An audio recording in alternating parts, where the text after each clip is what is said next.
Let's start by installing Blender. Go to blender.org, click on download, and then download the latest version available. When it's finished downloading, go to your downloads folder and install. Click next, accept the terms in the license agreement, next, and install.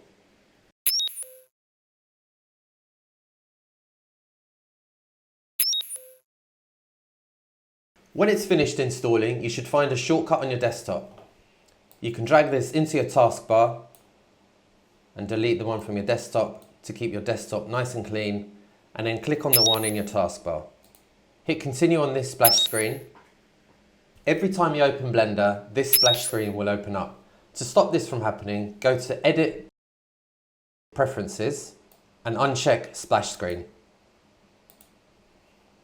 And now when you open up Blender, no splash screen. There are many useful settings in Preferences, and a handy shortcut to access them is Control, Comma.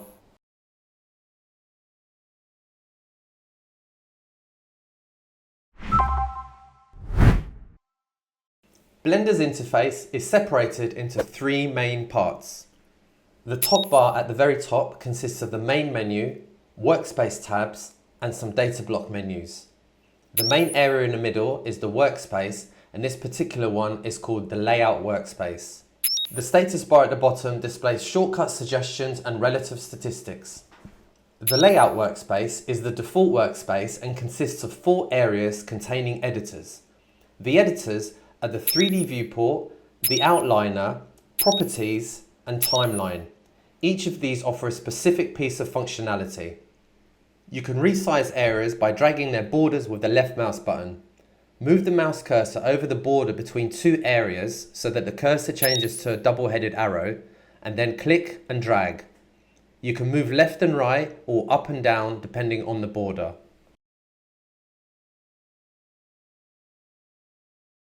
You can split an area into 2 new areas by placing the mouse cursor in an area corner until it changes to a cross, then place and hold the left mouse button and drag diagonally into an area.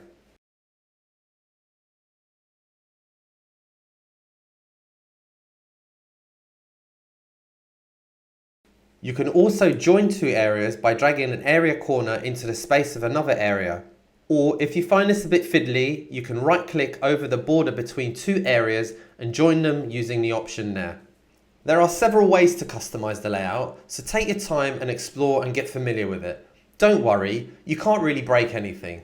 Becoming familiar with the layout will help you quickly restore things if something changes or goes missing.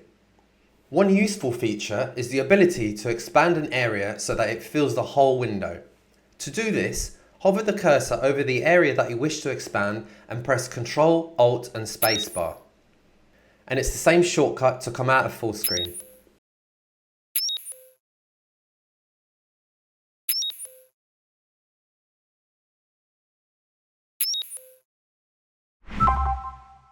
As well as arranging and resizing the areas, you can also set which editors are being displayed inside them. As I mentioned before, this workspace consists of a 3D viewport, the outliner, properties, and a timeline. But we can change any of these areas to display any editors that we want. For example, if we want this area to display another 3D viewport, we can click on the Editor Type button and choose 3D viewport from the selection by pressing the left mouse button.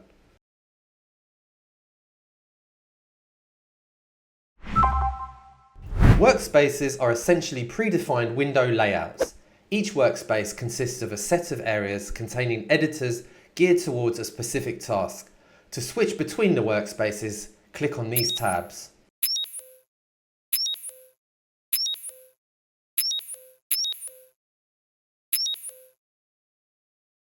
"3D modeling is the process of creating a digital representation of a 3-dimensional object or scene. Blender is primarily known for its polygon or mesh-based modeling capabilities, including subdivision surface modeling. Polygon geometry is made up of 3 components: vertices or singular vertex, edges, and faces.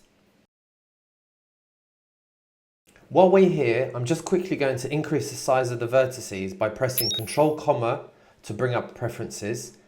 In the Themes tab, selecting 3D viewport and scrolling down to vertex size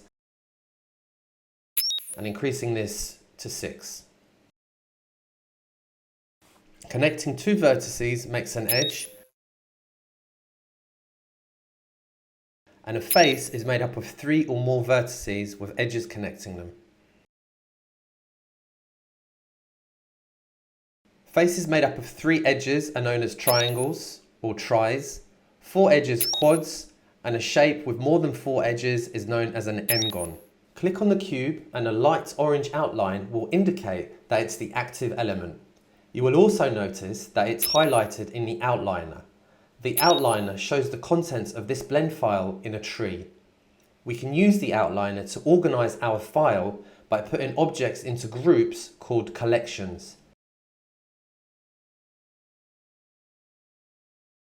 If we press X, we can delete the cube, and notice it's also gone missing from the outliner. If we press Shift and A, we can get a list of items that we can add to our scene. Let's go to Mesh and add a new cube. With the cube still selected, press G. Now moving the mouse around will move the cube in 3D space. Right-click to undo the Move command and put the cube back to its starting position. Press G again and notice the status bar shows a list of options related to the active command, in this case G, which is Move. If we press X, Y or Z for example, the movement will be constrained to those axes. To keep the changes, press left mouse button. To ignore the last changes, press right mouse button.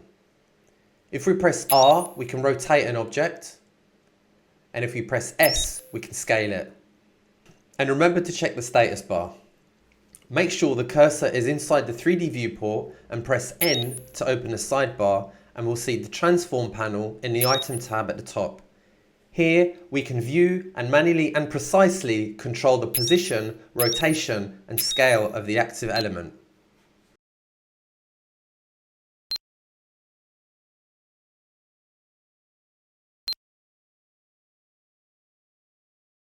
If we left click and drag down, we can enter one number and it will change it in all 3 fields.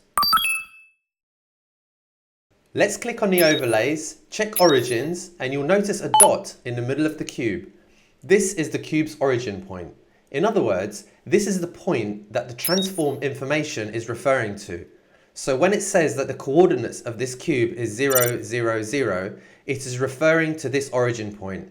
And likewise, if we rotate or scale it, it will be rotating and scaling around this point.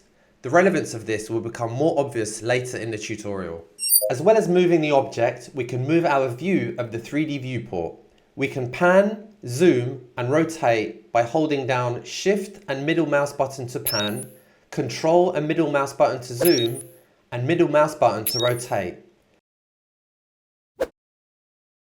We can change the middle mouse button to pan instead of rotate by going to Preferences, Key Maps tab, and change middle mouse button action to pan.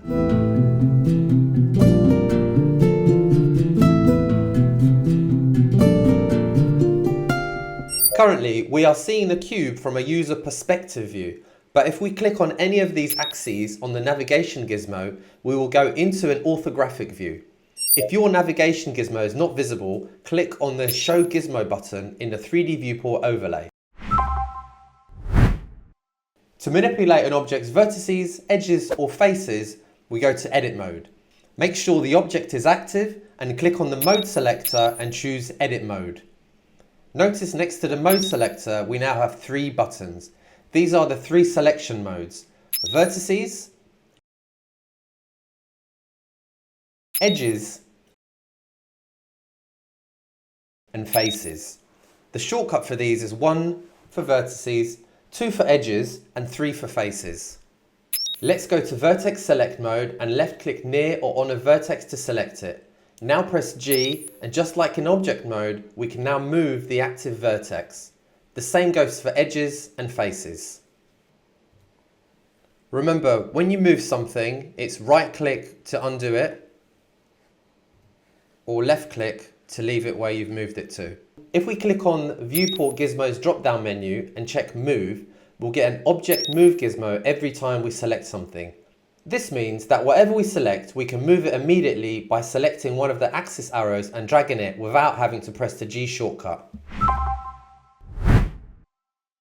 If you select a vertex and press E and move the cursor, you'll create a new vertex and an edge between the two vertices. Now you can left click and press E again to continue making extrusions.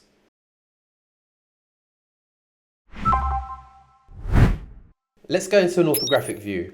Edit mode, vertex select mode, E to extrude once, left click to confirm new vertex position, repeat once and twice. If we want to place this vertex in exactly the same position as this one, we can use snapping. Click on the snapping drop-down menu and choose vertex. Turn on snapping, and now when we move the vertex close to another one, it will snap to it. Another type of snapping is grid. Let's select it from the menu and move the vertex up. It will be snapping to the grid as I move it. Let's activate vertex snapping again and also turn on auto merge vertices. Now this time when I move this vertex, it will be merged with the vertex that I snap it to. If I select a vertex and press Ctrl D and move the cursor, I will duplicate the vertex. If 3 or more vertices are selected, pressing F will create a face. If 2 vertices are selected, pressing F will build an edge between them. If 2 edges are selected, pressing F will create a face. If we select a face and press X, we get the delete confirmation box. Selecting vertices will delete any vertices which are a part of this active selection. So in this case, it's these, and deleting them will cause this. So actually, when we got that face selected in face mode and we go to vertex mode, we can see which vertices are selected. So when we delete vertices now, we can see why that's happened.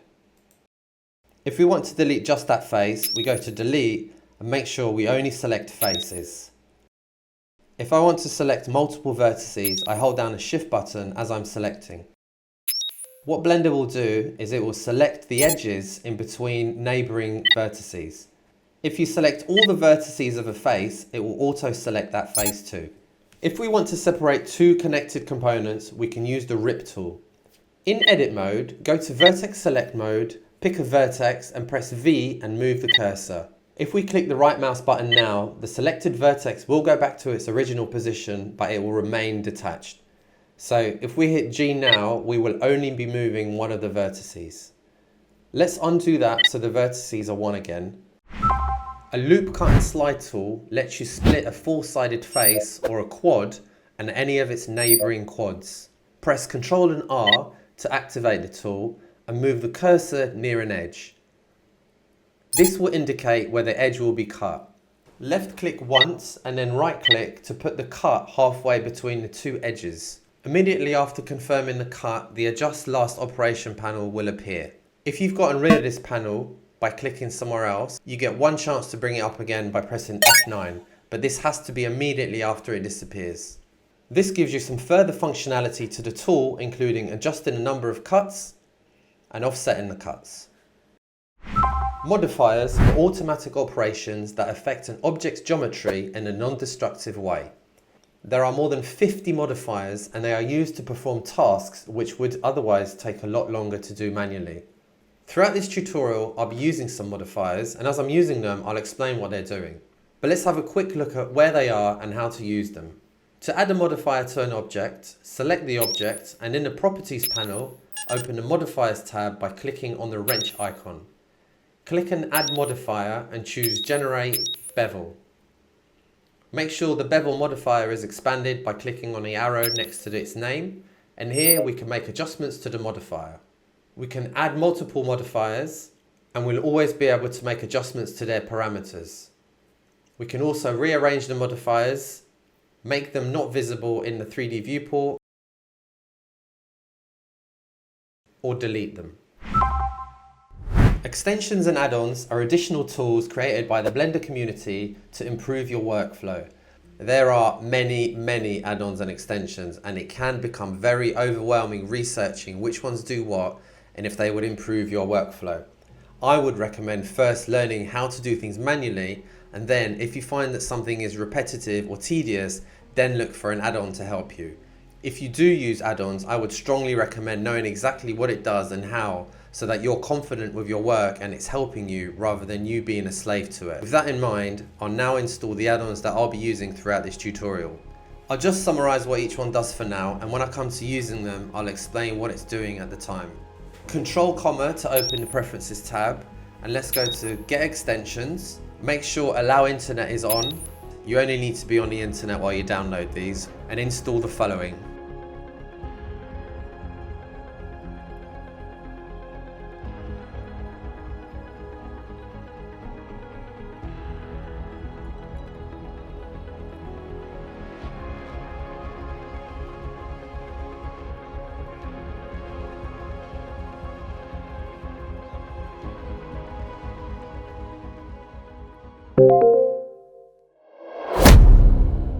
Now that we're comfortable with the Blender interface and have explored some essential tools, we're ready to start building surfaces. In the next video, we'll dive into subdivision modeling, a powerful and widely used technique seen not only in polygon modeling, but also in professional tools like Autodesk Alias. Subdivision modeling allows for the creation of smooth, organic forms with precise control, making it a go-to method for both creative and technical workflows. We'll look at how to shape elegant, refined surfaces that balance fluidity with structure. Let's go!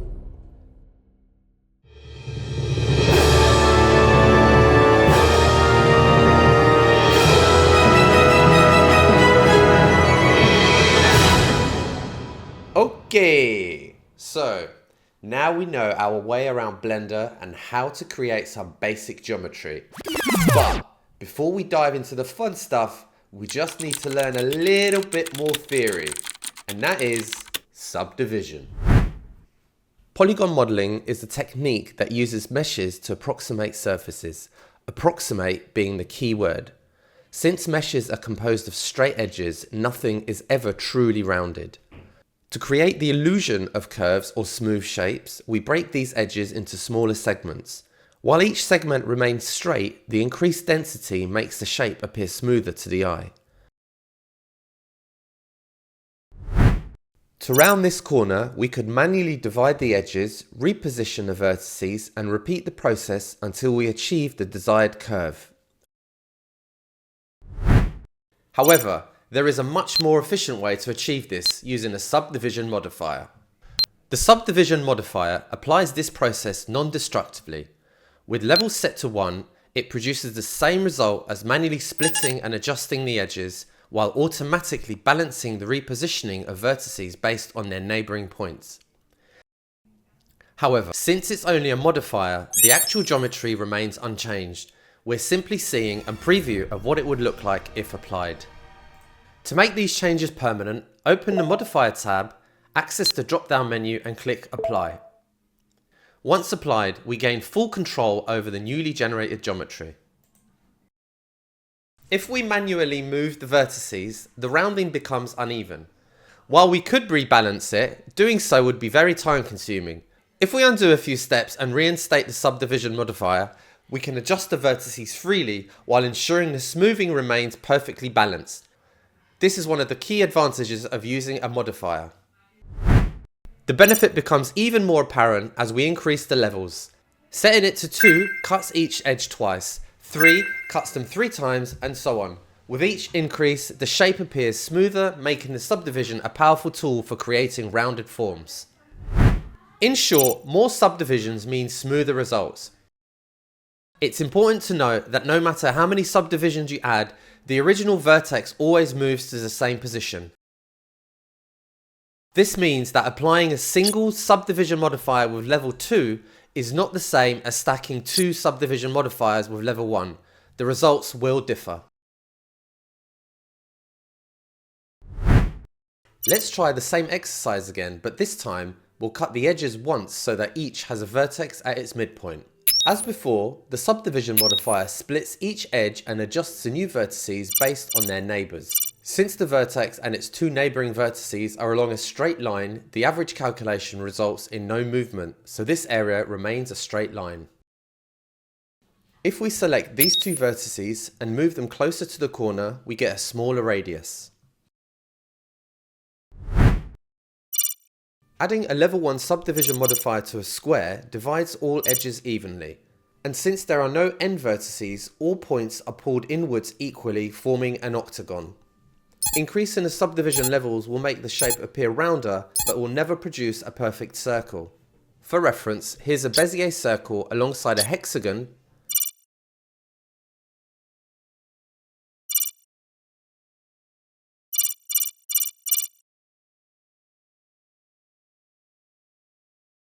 and an octagon with subdivision modifiers added.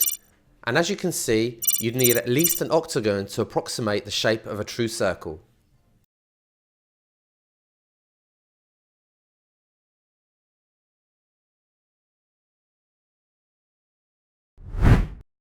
Now let's try the subdivision modifier on a cube. As before, it splits each edge and moves the vertices inboard.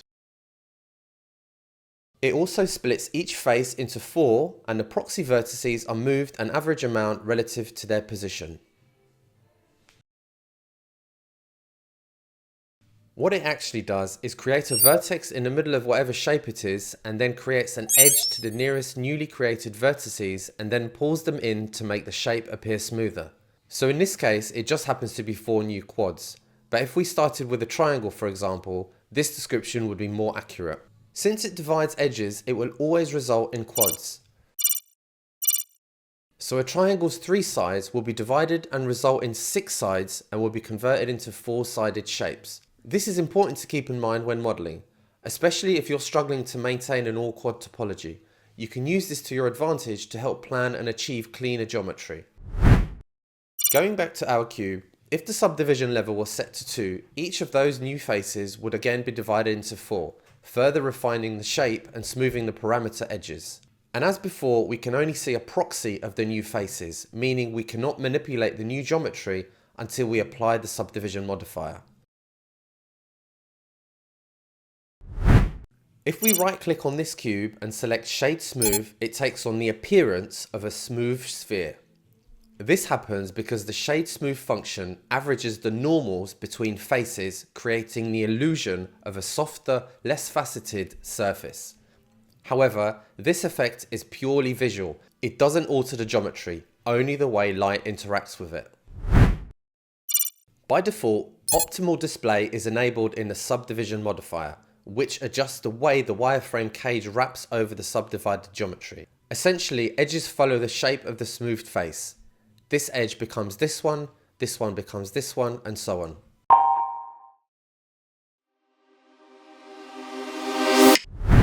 If you don't see the wireframe, go to the Properties panel, navigate to the Object tab, then under Viewport Display, enable Wireframe. Disabling optimal display reveals the full proxy mesh, showing all the resulting edges and faces.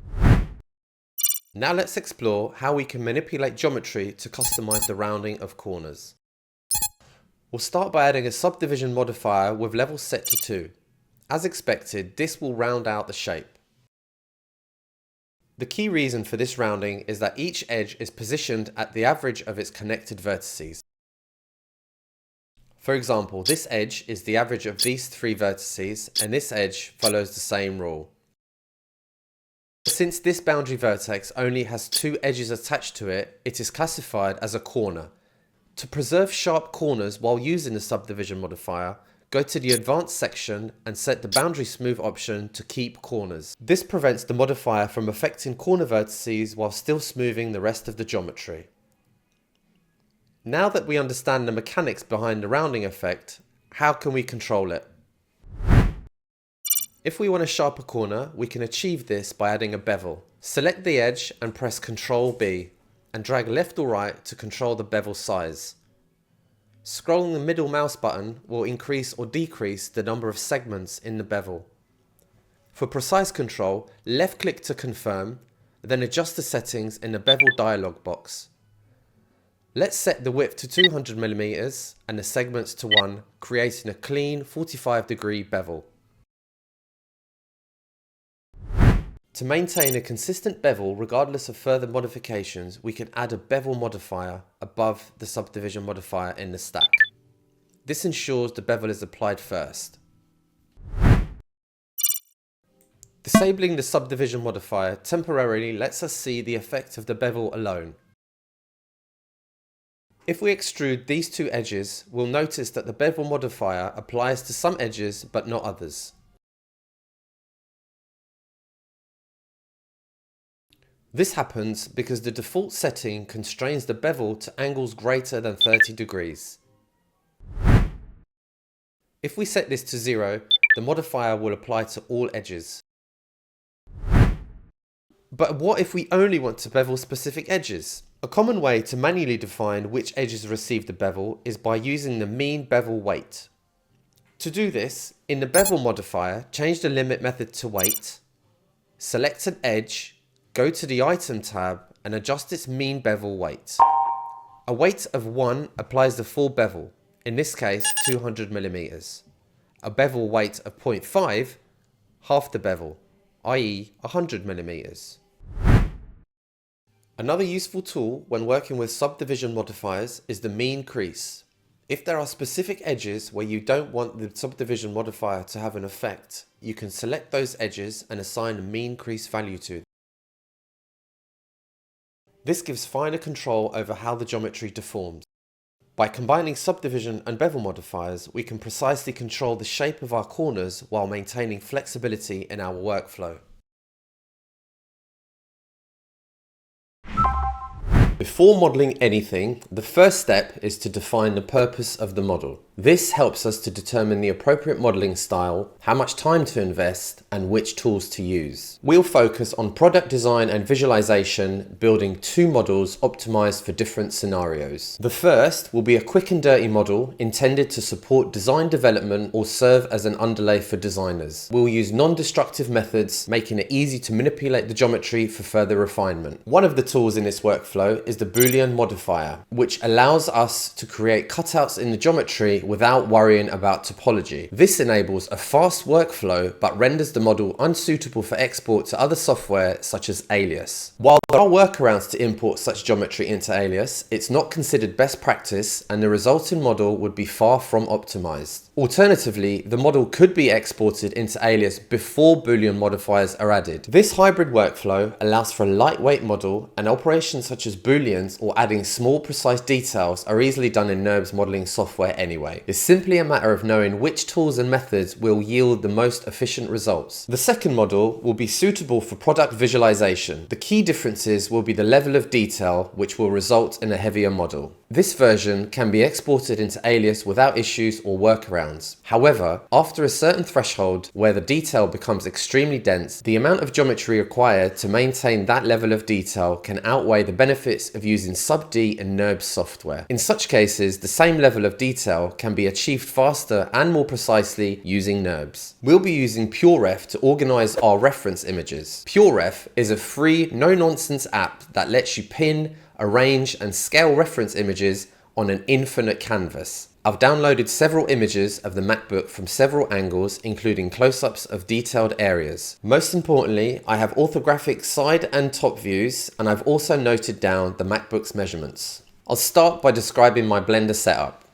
This entire tutorial is done using stock Blender without any paid add-ons. I've turned on screencast keys, so if you look down here, you can see which keys or mouse buttons I press. In Property Editor, I've set the length unit to millimeters. I've pre-organized my file by adding 3 collections: reference, base, screen, keys, and helpers. And now without further ado, let's start modeling. We'll begin by adding a cube and resizing it to the dimensions of the laptop. We'll use this as a guide for our reference images. I'm just going to move my PureRef out the way here a little bit like this, and I'm just going to zoom in to our measurements. Now, as I've mentioned before, we are using millimeters and these measurements are in centimeters, so we've just got to move the decimal point over. Let's start by building this cube. Let's go into front view Let's turn on X-ray mode. So the width is 312.6 and the width will be the X dimension. So let's just add that in here. 312.6. The height, which will be the Z, is 15.5. Just zoom in and look in top view. And then the depth, which is Y, will be 221.2. Now with the cube selected, let's make sure that we reset all transforms. So let's just zoom in a little bit like that. And then let's make sure we're in top view and we're in orthographic. Let's select our reference collection. Let's open up a Windows Explorer. Let's start by dragging in our top view. Let's make sure we're in top view in the bottom viewport as well. And in the bottom viewport, let's zoom to the bottom right-hand corner of our cube. Select the cube and turn on wireframe so we can see it more clearly. In the top view, we're just going to select our top reference image and let's just rename that to top. Now with that still selected, let's scale it down to get it as close as we can to our cube. Now in the top viewport, let's zoom into the top left-hand corner. Let's turn X-ray mode in the bottom viewport. Select our top reference image and then scale it down a little bit further. Move out a little bit here. Scale it to try and get it as close as we can to the left-hand edge and the right-hand edge in the bottom view. Again, let's make sure that the top reference image is selected and we can just hit G and just tap left and then down and try and get it as close as we can so that the reference image is matching our cube. In the outliner, let's click on this icon here to disable that top view in this viewport. Click on reference again. Let's open up our Windows Explorer, drag in top closed, and we're just going to repeat that process. Now let's go into front view in both viewports, and this time drag in the front reference image and repeat the process. Let's disable top closed and then let's select our front reference image and our cube and then let's nudge them up in Z so that the feet are standing on the floor, which is of course at Z0. Now let's go into our left viewport, disable the front reference image and let's just repeat that process. What I'm going to do here is I'm going to snap the 3D cursor to the bottom left hand corner of our cube and then I'm going to set the pivot point to 3D cursor. Then I'm going to scale the left reference image until it matches in the bottom viewport and I'm just going to nudge it over to the left and down a little bit as well. Let's scale it up and let's just rename that to left and disable that in this viewport, and finally the right. With those reference images in place, we can now start modeling. So the strategy we'll use here is we'll build this fillet here first, as it's the biggest feature. We'll build that fillet manually, then we'll cut the cube at that point there to define the top and the bottom. Then we will build this bottom fillet, which goes all the way around underneath here. We'll build that one using modifiers, and we can adjust the parameters and get it as close as we can to this one as well. Then after that, we'll add this recessed area in here for the QWERTY keyboard, and then we'll add some booleans for the mouse track and for these ports. Right, let's make this viewport a little bit bigger. We're going to duplicate the cube and let's put the original cube into our helpers collection and disable that in viewports. We'll begin by adding a loop cut here and one here. Then let's delete these vertices and let's add a mirror modifier. Let's turn clipping on and make it mirror about X and Y. And now when we make changes on this corner, they're repeated on the other sides as well. Next, let's select these edges here and then let's rip those. Then let's select that top and separate it. Let's select our bottom. Let's disable that. And then let's select our top. Go in top view. Let's delete this middle vertex as well actually, and then let's add a subdivision modifier to that. Go to edit mode, let's select that vertex, and then let's duplicate that vertex and then hide it, and then select that vertex again, and then let's add a bevel to that, and then let's change the parameters to this. Make sure that profile shape is set to 1. Let's zoom in a little bit. Now, in order to maintain a perfectly balanced corner like this, we need to make sure that these vertices are the same distance from this corner one as these are from it. There are several ways of doing this, but the way we'll do it is, first of all, make sure that's the last vertex selected, and we'll make sure that pivot point is active element. So now if we scale, these vertices are moving the same amount relative to that one there. So if we scale outwards, we are getting a similar shape to our reference image. But if you just increase the subdivision modifiers, we'll see that it's deviating a little bit in these corners. So there's only a certain amount that you can do with this. So what we want to do is we want to move this vertex inboard so that it's not peaking as much as it is there. So let's grab that corner vertex, move it an arbitrary amount, and then make sure that here the X is the same amount as Y. So 1 and -1. So it's moved along 1 and down 1 millimeter. Now we can unhide that vertex we had there earlier. We can select all these and make sure that's the last vertex selected. And now we can repeat that exercise in the comfort of knowing that we're going to have a perfectly balanced fillet. I'm just going to take that top reference image and we're just going to reduce the opacity on it. And let's just move that into the base collection. And now we can toggle it on and off so you can easily compare it to our reference image. And I know that obviously these corners are all the same, but it's nice to get a different perspective because you might see something that you've missed before. Okay, so we're happy with that corner there. Now let's move on to this bottom one here. So let's turn on our front reference image. Let's reduce the opacity a little bit as we did before. Let's zoom in. Let's move that bottom half into our base collection as well. Let's turn it on. Let's turn on wireframe on that as well. Disable selection on the reference images. Now let's select the geometry for the top. Let's select all and then let's extrude it down in Z and snap it to the bottom, and we can delete that bottom half now.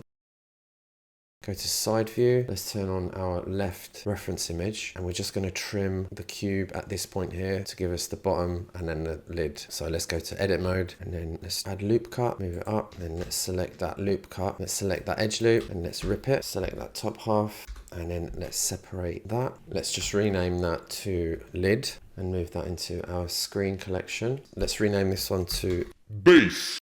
Let's go back to top view and then let's turn on top reference image. Then let's select that edge loop there. Top view, let's zoom in a little bit. Now let's offset those, something like that. And then let's move those down and along. So let's start by aligning that top line. So just zoom right in and then just nudge that down in Y. And let's zoom in on the left hand side one and then G and then X to move that in X. What we need now is we need a vertex that's at the theoretical of this line and this line. So if we just duplicate that and align it to that one in X, we can now grab all these, make sure that's the last selected, and we can scale those to maintain a perfectly balanced fillet on that corner there. And again, we can toggle visibility to see how close we are.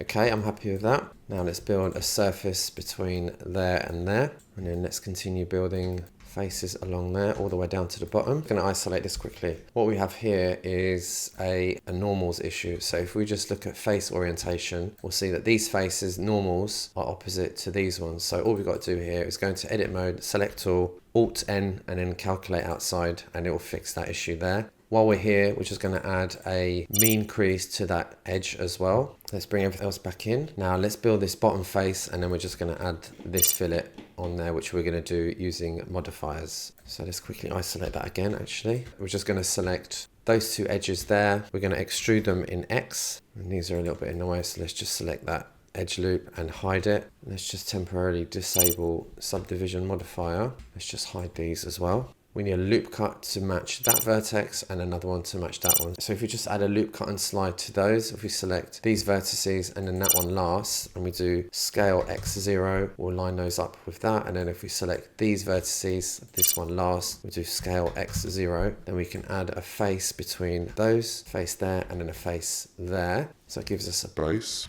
We're just going to check the normals on that as well. That's looking good. Okay. So now we're going to select this edge loop here, and we're going to add a bevel weight to that edge. Then we're going to add a bevel modifier, move it to the top of the stack, change this to weight, and then reduce this to something like 5. Let's turn on our reference images. Let's turn on subdivision modifier. And as you can see, this is far from being a balanced fillet. So if you just turn off optimal display, reduce the levels down to 1, we'll be able to see better what's causing the imbalance. So what we need to do is we need to make sure, first of all, that this This edge here is the same as that one there. So what we can do here, we can find the length of that. We're going up here and selecting edge length, and that distance there is 11.2. So what we're going to do here, we're just going to minimize these, turn them off for a sec. So we want this to be 11.2. So let's grab that, make sure auto merge is switched off. Let's slide that over until it touches that, and then let's move that over 11.2. Now we can do the same thing with this one up here. So let's slide it up to there and move it in X by 11.2. Then let's align this vertex with this one and this one. So we just go, make sure this one's selected second, and we go scale X0, and then select that one. Then this one, and we go scale Y0. Then we don't need to, but let's just move these out a little bit anyway. So we're going to go down, let's say 7, and then across 7 as well, just to give them a little bit of breathing room. -7, like that. Then I guess while we're here, we may as well just line these up as well. So if we just go straight line from there to there, there to there, turn on auto merge and just slide these along like that. And now when we turn on our modifiers, we'll have a nicely balanced corner there. So if we just increase the subdivision modifiers, turn on our optimize display and shade smooth, turn off wireframe, we've got a much more balanced corner there. Let's turn on our left reference image, turn on wireframe again, turn on X-ray, go to that bevel modifier, increase the segments to 3, and then let's increase the amounts until we get closer to our reference image. Let's have a look in front view. It's going to be the same, but let's just have a look at it from a different perspective. So front.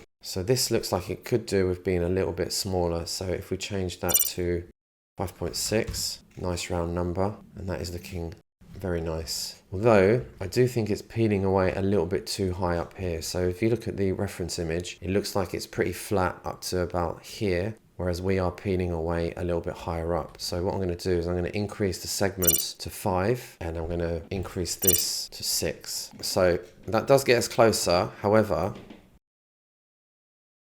if I reduce this segments down to 1 again, and let's change that to 5. Now with one segment, we've just got one chamfer there, and if we increase that to 2, this middle edge is moved away from this corner one where it started from. Now if I increase the shape to 1, that corner will stay where it is, and what it will mean is that when I turn on the subdivision modifier, let's increase this a little bit, the fact that these are in a straight line means that this can stay flatter for longer, which is closer to the reference images. So if we just change that to 3 and then reduce that from 12 to something like 8, and then let's have a look. So I'm just going to move our left view down a little bit to make that selectable. Let's go left and then slide that down just a touch, and that's better. But I think now we're going to have to drop that top down a touch as well, something like that. And front view, oops, so as I move those, I missed the middle ones which were hidden. So let's just grab all of those, and then let's say that one there for example, and we go scale Z0, and then now back on the plane. Give that a quick save. Now let's go in top view again, and now we're going to just build the recessed QWERTY area. Select that, let's turn off the measurements. Actually now I can't see the bottom, so what I'm going to do is I'm going to decrease the X-ray opacity, which is here, so I can see our reference image a little bit better. That doesn't really help much, so I'm going to select that again and just increase the opacity of that to there. Let's select that edge loop and then just offset. And then let's build some faces between those edges there like that. Then I'm going to select that edge loop there. Let's go G, Z, nudge it down, and then go -1. Then we're going to select these edges here, extrude them in X, isolate that quickly. And then again, we need one loop cut to match that edge and another one to match that one. So loop cut and slide, increase it to 2. Let's select these vertices, select that one last, scale X0. Let's select these, select that one last, scale X0. Let's build a face that goes from here to here, face, face, face. Turn subdivision modifier on. Let's select that edge loop there. Let's add a mean crease to that. And we just need to give a little bit of shape to that recessed surface there. So let's add another loop cut in there. And we're just going to nudge those down and then enter. Let's have a look. Okay, so that's good. Let's just turn off the other reference images. Let's isolate on. So yeah, obviously you will have noticed that the recessed bit only goes up to the bottom of the QWERTY, whereas our one goes all the way down to the bottom. So we'll now have to break one of our modifiers in order to achieve that. So we can still use mirror, but not across all four sides. So what we're going to do is we're going to apply Y. So let's just keep only Y on, and let's apply that one, then add another mirror modifier, move it to the top of the stack, turn on clipping, and then now we can move these vertices up and match that corner there. That one there? Yes. So we've matched that corner there. Now, because we've done that, these vertices and edges here are a little bit tortured and skew-whiffed and stretched. They are all on the plane. So for the purpose of what we're doing, we don't really need to do anything. However, if you wanted to clean this up a little bit, what we could do is, let's isolate that quickly. Let's add a loop cut here. Let's find the distance here. So I've got a shortcut for that, which is that one. So 8.29. So we're just going to select all of those, make sure this is turned off, move that one down to here, and then move it up in Y by 8.29, was it? So now these should be the same as these. So that's neater already. And then we're going to do the following. Cut from here in X, let's turn off the edge lengths. We can go cut from here in X, turn on auto merge, and then let's slide that vertex over like that. Let's add another cut. Let's go over in X and slide that one over and that one like that.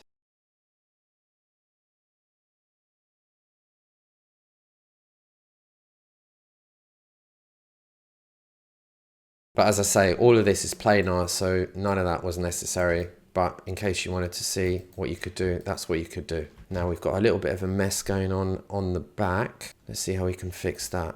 So we can get rid of some of these. So if we just slide those over with auto merge on, then we can grab those, make sure that one is the last selected, scale Y0. So that's helped there.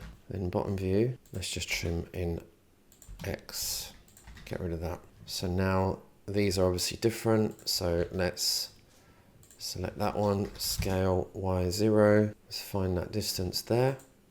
8.58. So if we just grab those, turn off auto merge, snap those down to there, move them up by 8.58, we'll have symmetry. Again, all this is on the plane, so somewhat unnecessary, but if you want it to look all nice, then you could do that.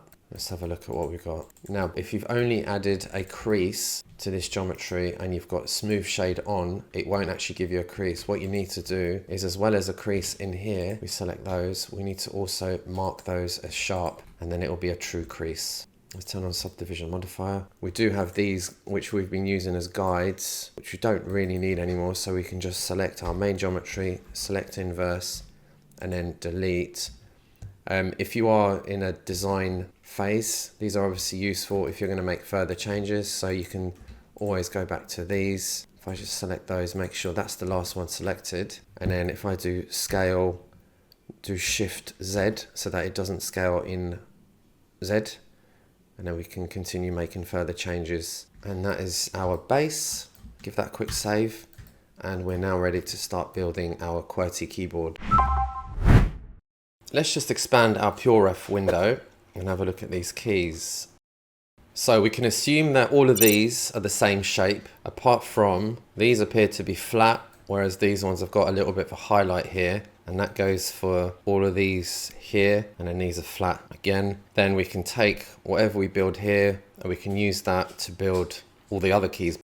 Apart from these, which seem to have a little bit of a shape in here, and obviously the enter key, and this, I'm guessing it's a power button. Let's see what those keys look like from different angles. So yeah, there's your concave bit there, and these are flat. So let's have that one zoomed in. Let's move that out. Let's go to top view, X-ray on, turn on our top reference image. Let's turn on our keys collection.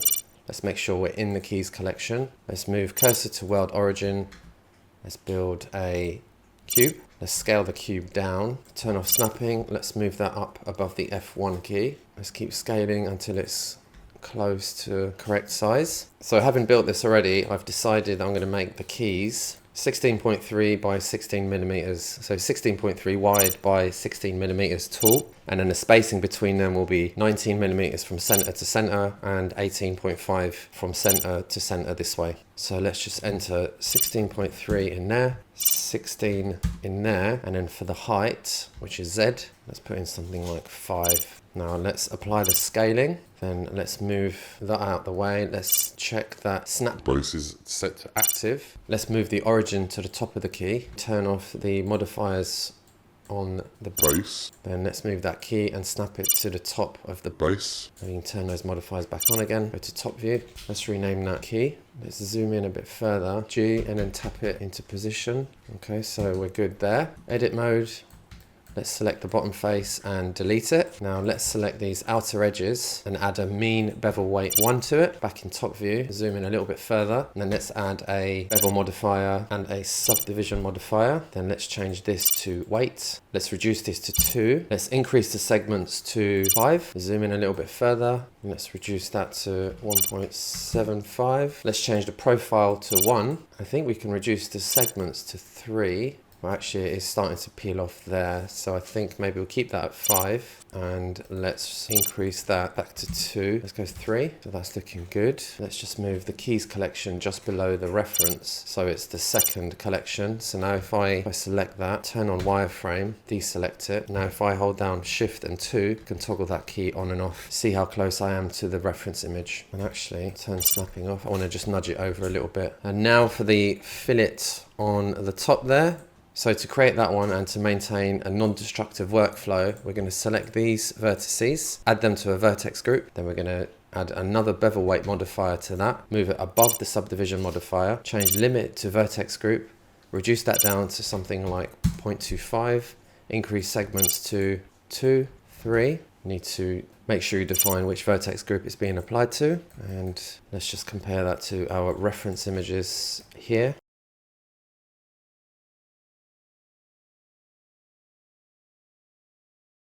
Okay, I'm happy with that. Let's go back to our measurements. Now we're going to apply an array modifier to that. So our X distance was 19 millimeters. And then let's increase those so they go all the way to the end and including the power key. Then I'm going to duplicate this and move it in X by 19 millimeters, minus 19. And we can delete the array modifier from that. Zoom in, select those vertices on the end and then move them out so they're close to the reference image underneath. Zoom in a bit further and we want to type in a rounded number in here. So let's try 9.4 and that looks good. Next we're going to select this row of keys and then we're going to duplicate it down in Y by 18.5. So minus 18.5 and then we're going to go Shift R, Shift R, Shift R. Let's continue by selecting this row, moving them over like so. And we want this to be perfectly aligned with that. So if we isolate these two, we know that the origin point of that is exactly 16.3 divided by 2. So what we'll do is grab that vertex, separate it, then select it and move it over in X by 16.3 divided by 2 and move it down a touch. Now we can select that one, turn snapping on, and we can snap to that vertex and then we can delete the vertex. So that should give us those. Next, these ones look like they're good where they are, except for perhaps, oh no, I thought that might be too many of them. Okay, but that's good. So next, let's grab this one, duplicate in X and then move it over by minus 19. Delete the array modifier, isolate these two, edit mode, grab these and align them to that. Bring everything else back in. Let's grab this one, turn snapping off, move those over slightly and see if there's anything that I can align them to. I can't think of what I would. So I'm just going to move these to position just by eye. Let's move over here and let's reduce the array count to 12. Then duplicate X, minus 19, isolate these two, delete the array modifier, select both, edit mode, snap these to that, bring everything else back in, move these over. I'm just going to turn up the opacity on my top reference image.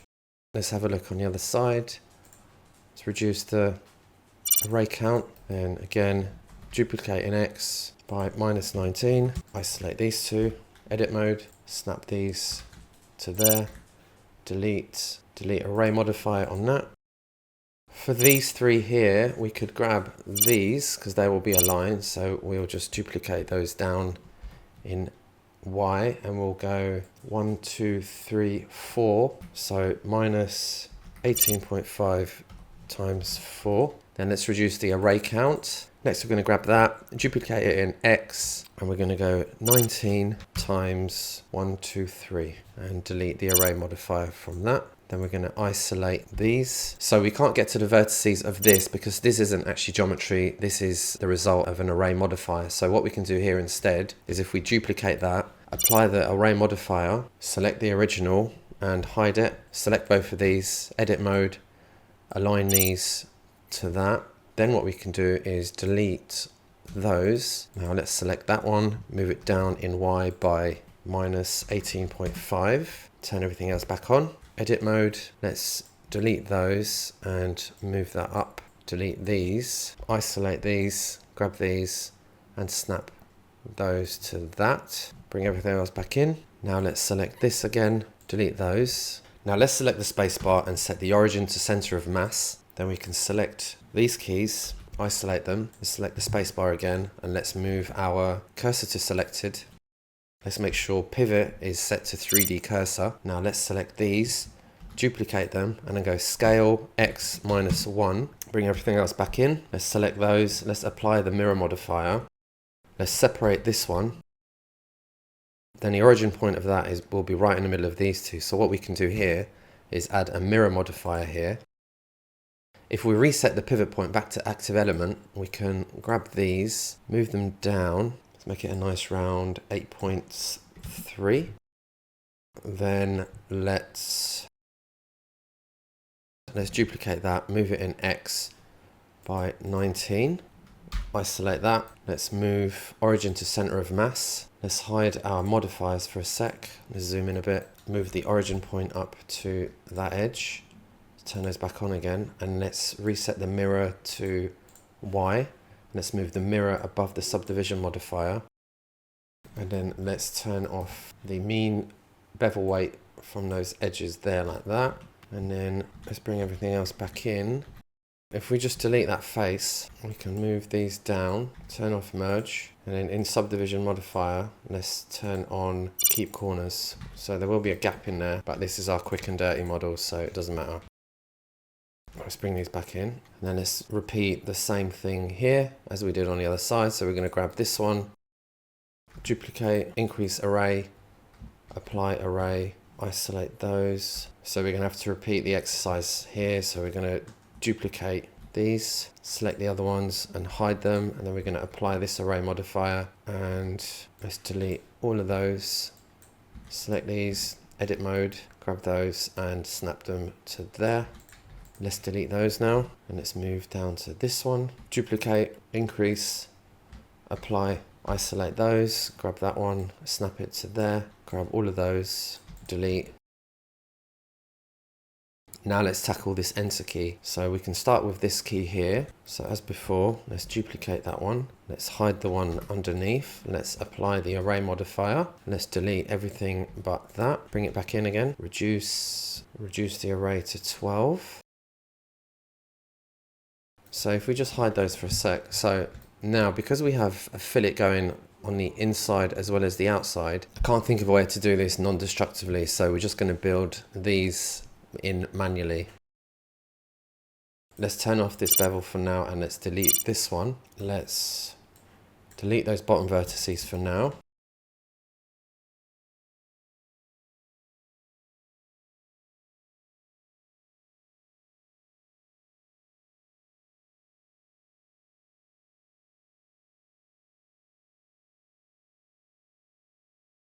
Now that I'm happy with this corner fillet, I can duplicate it and copy it over to the other sides.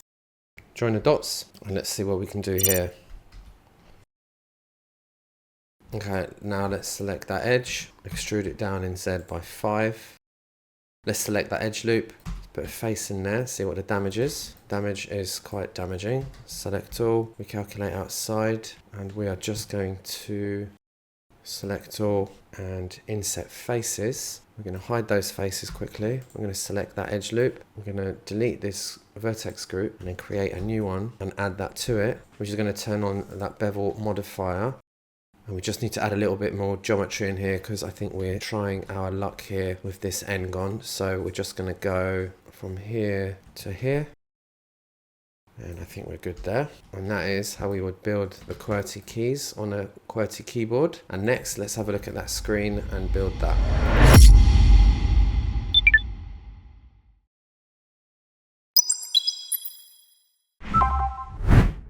And we're going to build the lid in much the same way as we did the base. Let's turn off our perspective. Go in side view. Turn on our reference collections. Let's turn on left view. Let's reduce the opacity of that just a little bit. And before we start filling the lid in, what we're going to do is we're going to determine where the axis is for the hinge. So we're going to make a copy of the lid. Then we're just going to rotate it, move it into position. So the screen is 1, 2, 3, 4th collection down. So if I hit 4 now, it will isolate the screen collection. Now let's disable subdivision modifiers on the two objects. Turn on wireframe so we can see it a little bit clearer. Now what we need to do is grab this edge here. So let's select that edge and separate it. Let's grab the same edge on the open lid, which is that one there. So we'll separate that. Then we can turn off the main geometry there. So let's hide that. Next, let's select those two edges and join them. Let's delete the modifiers on those. Let's build an edge from that point to that point and one from that point to that point. Let's add a loop cut halfway along that edge and one along that edge. Delete the original edges. Select that vertex and then that one second. Make sure that pivot point is set to active element and we just do rotate 90. And we do the same thing on this one, rotate 90, and this is going to be our pivot point. So with that point selected, let's go to cursor to selected. Then let's add an empty. Let's reduce the size of it to something like 100 or maybe even smaller. Let's rename that to hinge axis. Then we can delete those edges there, bring back the geometry. Let's delete the open lid. Let's turn on our reference images. And then just to test this out, make sure pivot point is set to 3D cursor. Then let's select the lid in its closed position, rotate it 90 degrees, and it should be in the correct position, which it looks like it is. Let's undo that. Let's quickly just bring in the base. It looks like there is a gap there, which there should be because there'd be a little rubber seal just in there. Let's isolate the screen collection. So press 4 and then we're just going to fill this in as we did with the base. So we're going to select these two edges and these two edges. We're going to extrude them in X. We're going to add 2 loop cuts there and then 2 loop cuts on the underside. Then let's select these vertices, select that one last. Let's make sure pivot point is set to active element. And we're going to do scale X0 and then grab these. Then that one, scale X0. And let's add some faces between that edge and that edge. And let's fill that in there. Let's do the same thing on the top. And let's check the normals. As you can see, they're all over the place. So let's select all, Alt N, and then recalculate outside. Let's grab that edge loop there and then that one there. Let's give that a bevel weight of 1. Let's grab these 2 bottom ones and then let's add a mean crease to those ones. Let's minimize these and then let's add a bevel weight modifier there. Let's put that to the top of the stack. Let's change this to weight and this to, let's start with 3. Let's change segments to 3. Let's turn on subdivision. Let's see how that looks. Shade smooth.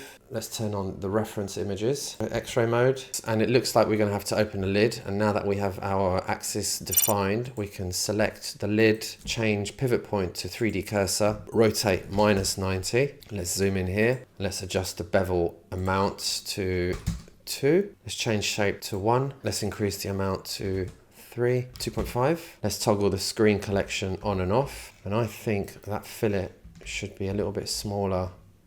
So select that again, let's go back down to 2 and then let's toggle that again. So actually it looks like the rubber seal is lower down than the screen surface starts somewhere here. So what we'll do with the lid in its open position, let's grab these vertices, let's zoom in here, tap G and then left until we're closer, then enter and see how that looks. Let's make sure pivot point is still set to 3D cursor.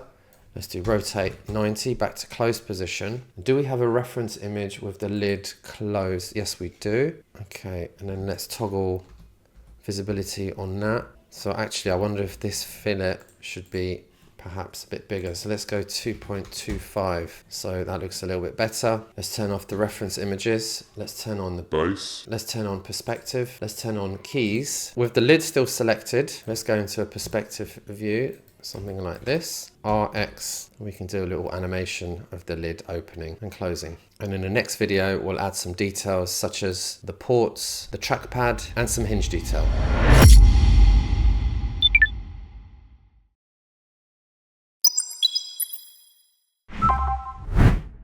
We'll begin by adding a reference image of the front view with the screen open. So let's go to front view, perspective off. Let's just rotate the lid so that it's 90 degrees. So we need to select that bit, copy it, go to rotate, and then just paste that in there. Let's rename that front open. Let's reduce the opacity of that by a little bit. Zoom into the top left-hand corner.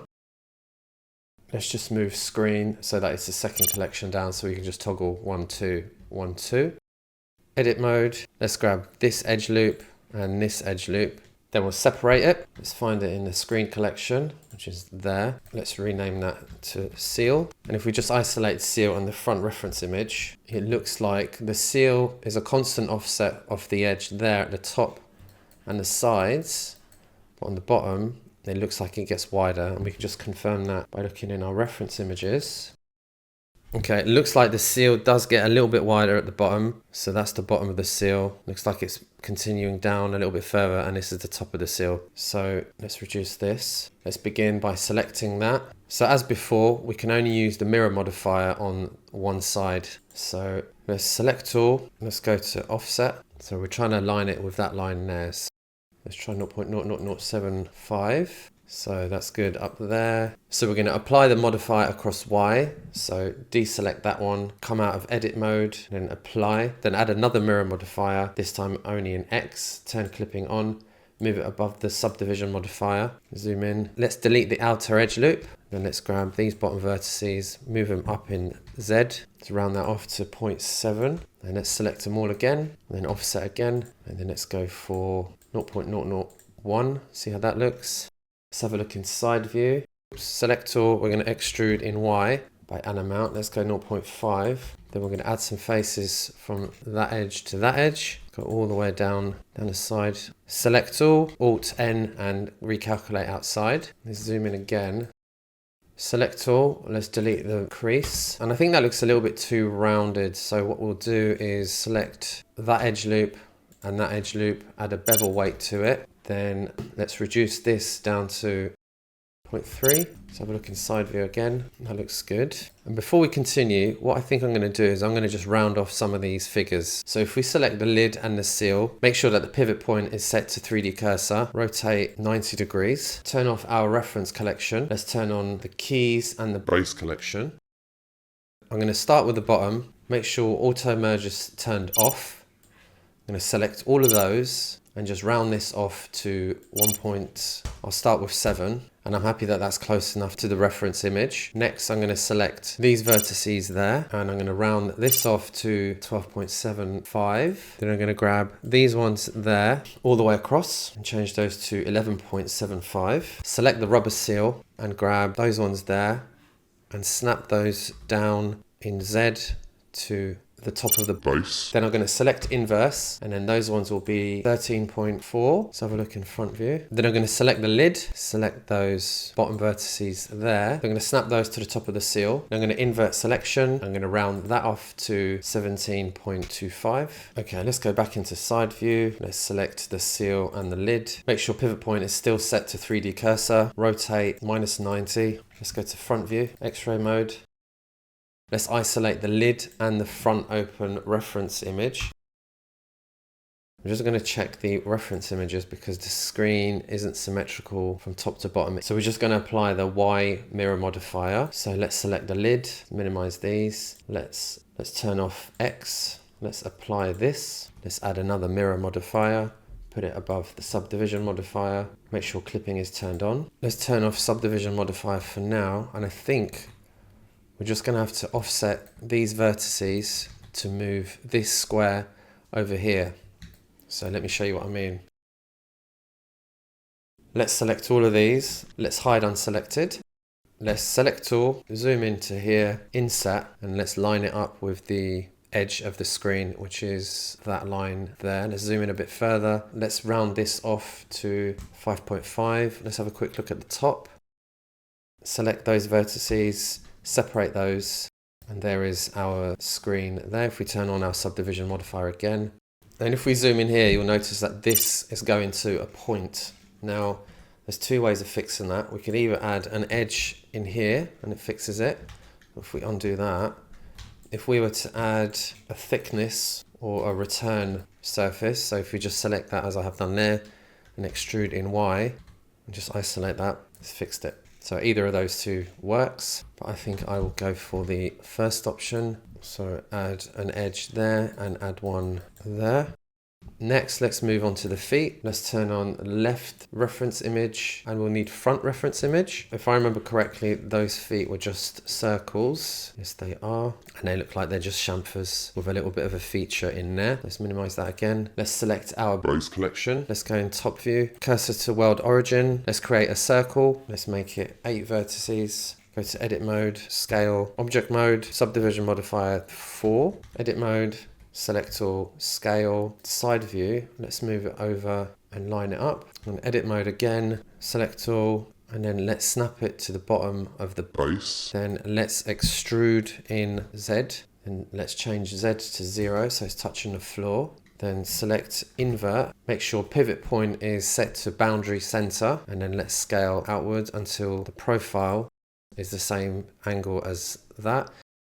Looks like it's got a little detail about halfway down, so let's select all, let's add a loop cut there, then let's add another loop cut there, slide it up a little bit like that, select that edge loop, then rip it, scale it down a little bit. Oh, that's not the right one, so we can hide that one, select that loop cut, scale that down, then let's select this edge loop, let's add a bevel weight to that. Then let's add a bevel modifier to that. Let's change that to 0.2, change this to weight, change this to 2. Let's have a look in side view again. Let's move the bevel weight above the subdivision modifier. And then let's change the segments to 3. Let's change that to 0.1. Edit mode, let's unhide everything. And then let's select this edge loop and this edge loop.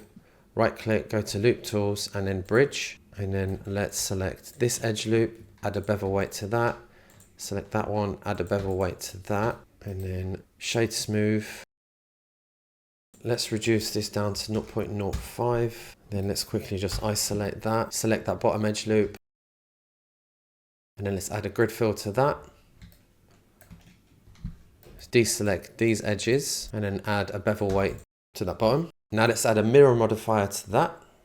Minimize this. Mirror in Y. Let's look in front view. Then let's slide these over to their position. Let's round this off to 129. X-ray mode. Zoom in 128.75.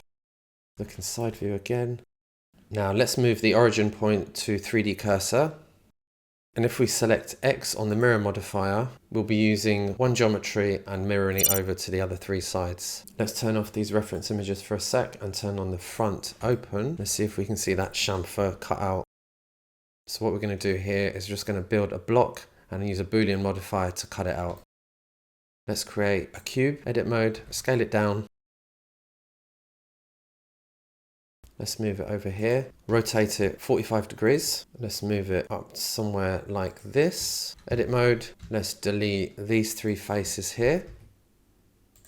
Let's add a bevel modifier to this. Reduce this down to 2, change that to 3. Make sure scale is at 1. Let's rename this chamfer cutout Boolean. Then let's move that into our helpers collection. Now let's select the Base. and add a Boolean modifier to it. And then in the object, change that to chamfer cutout Boolean. Turn wireframe off. Let's go into the helpers collection, turn it on, select that.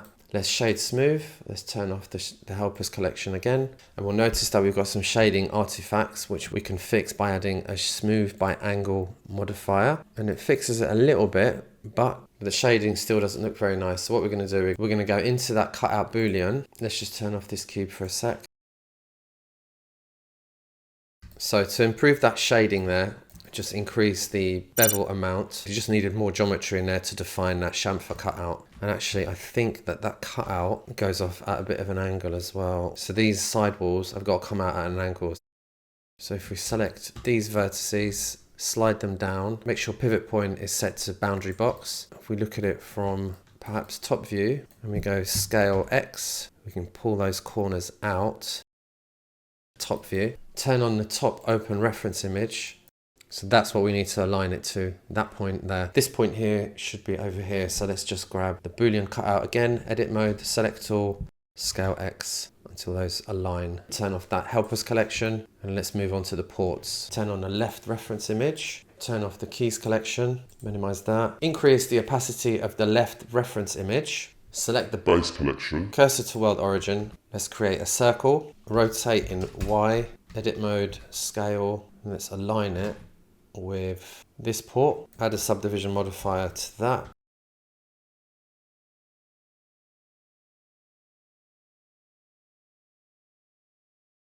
So we got a bit of a noticeable peak just there. So if we just hide that quickly, I would imagine that these would be a perfect circle there and obviously there. So what we're going to do, let's bring that back in. Let's build another circle, which we'll use as a reference. So rotate in Y, subdivision modifier 3 or 4, scale it down, move it up there, scale it, scale. So we're going to try and get close to that circle. Let's recycle that circle and move it here. 3.5mm headphone jack. Edit mode, add an edge between those two and one between these. Then let's select all. Select all, go to edit mode and then extrude them in X. Select all, Alt N, recalculate outside. Let's just isolate those and what we're going to do is just going to make them solid. So if we select that edge loop, that one, that one, that one, that one, that one, and that one. Add a mean crease to all of those and then F to fill them in. Let's bring everything else back in. Then let's select the base. Let's add another Boolean modifier to the base. Let's select those solid objects now. And let's hide them. And there's our ports. Just bring those solid objects back in. Let's rename those ports left Boolean. And it's going to be the same thing on the other side.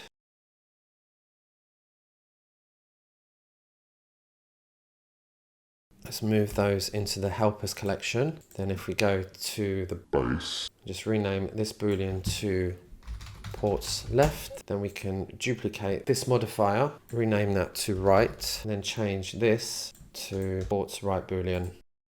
And let's turn off wireframe. Let's turn off reference collection. Let's minimize all of these. And that's it. The hard work is done. In the next video, we'll build some materials and add some lighting to make it look realistic. Then we can start working on a more detailed version.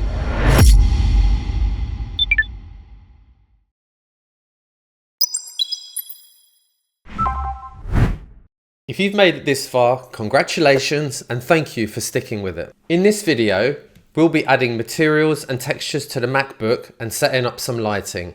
I've added a few more details to the model and added a ground plane, which doesn't really make any difference. But if you'd like to use the same model, you can download it for free from my website, link in the description. Throughout this tutorial, we've been working in solid viewport mode, which displays the model with basic lighting and no textures. This mode helps us to focus on form, silhouette, and topology without distraction of material or lighting. I'm just going to switch to the shading workspace. There's nothing fancy about it. It's just split into 6 areas. 2 viewports at the top, a UV and shader editor on the bottom, and just like before, an outliner and properties editor on the right. If we click this icon here, we enter rendered viewport mode. This shows our scene with full lighting, materials, and effects using the selected render engine, giving us a real-time preview of the final render. We'll be using the Cycles render engine, which we can set in the renders property panel. In the shader editor, make sure the shader type is set to world, and then press this new button. The shader editor uses a node-based visual system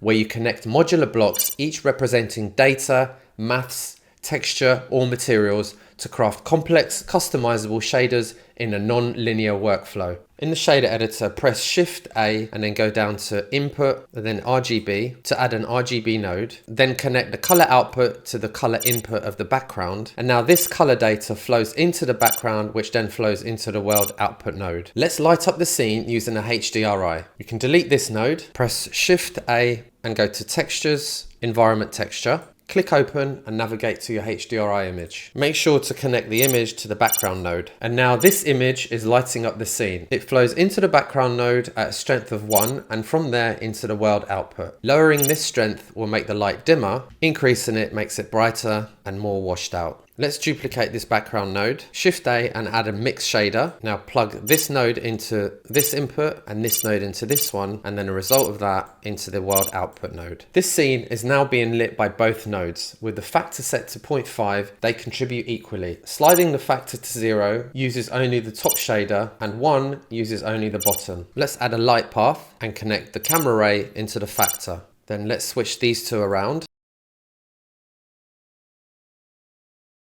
Now only the bottom node will be visible to the camera, while everything else will be lit by the top node. Now let's switch the shader type to object. Select the main base object, select material properties. Notice the new button in both the shader editor and material properties tab. This means that the object currently has no materials assigned. Clicking on this or this drop down, we'll see that there are no materials in this scene. Click new to create our first material. There are many ways to create materials in Blender, and the topic is quite deep and far beyond the scope of this tutorial, so I'll keep things simple. All the materials that we'll be making will be based on this node, the principal BSDF. Let's rename this to main shell, increase the metallic to 1 and adjust the base color to something a little bit darker. If we just zoom in and adjust the roughness, we can make it more or less reflective. Let's set that to something like 0.35. Next, let's select the speaker holes, create a new material, set the color to black, roughness to 1 and diffuse roughness to 1 as well. And let's rename that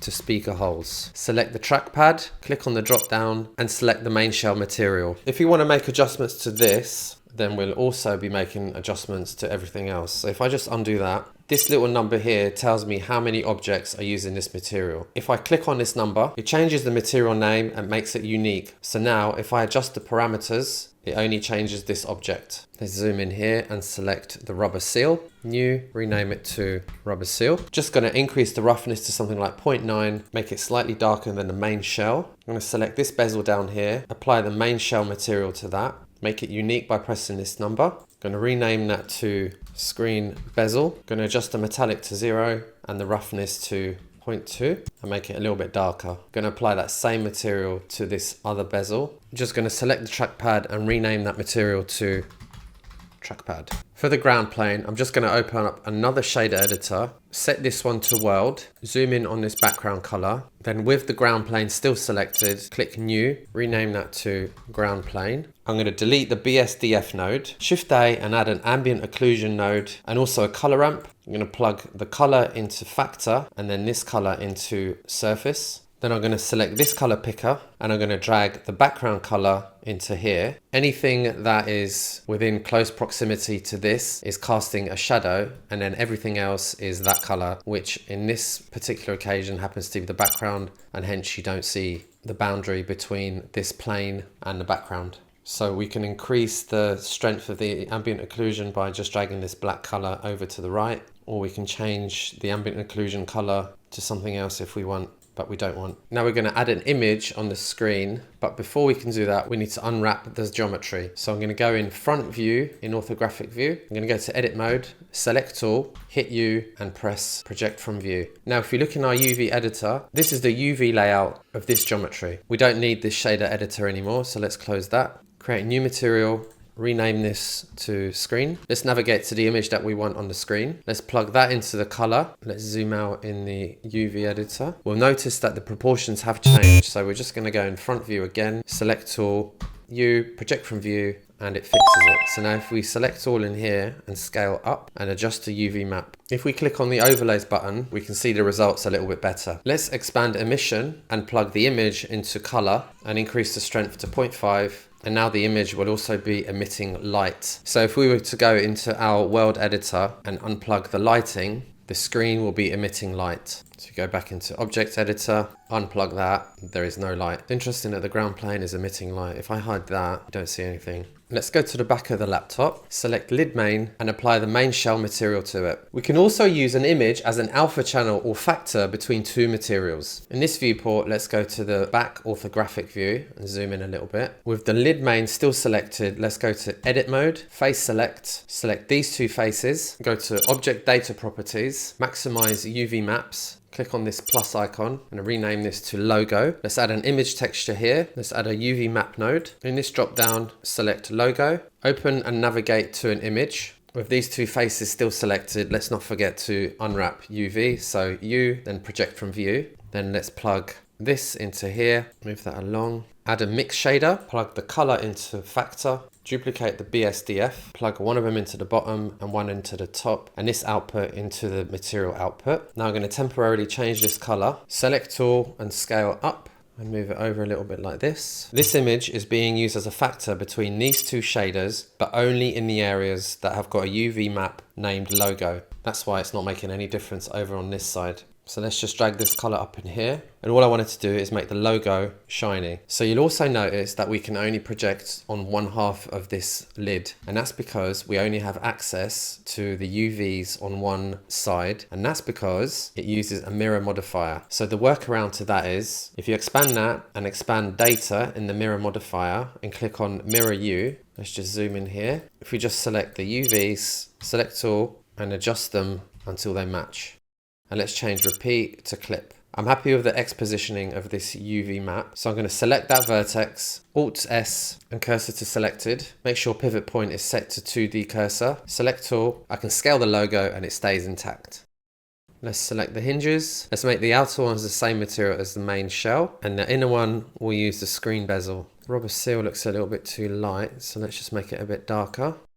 What's happened to our screen? Oh, we've detached it. So we will have a similar issue with the keys as we did with the back.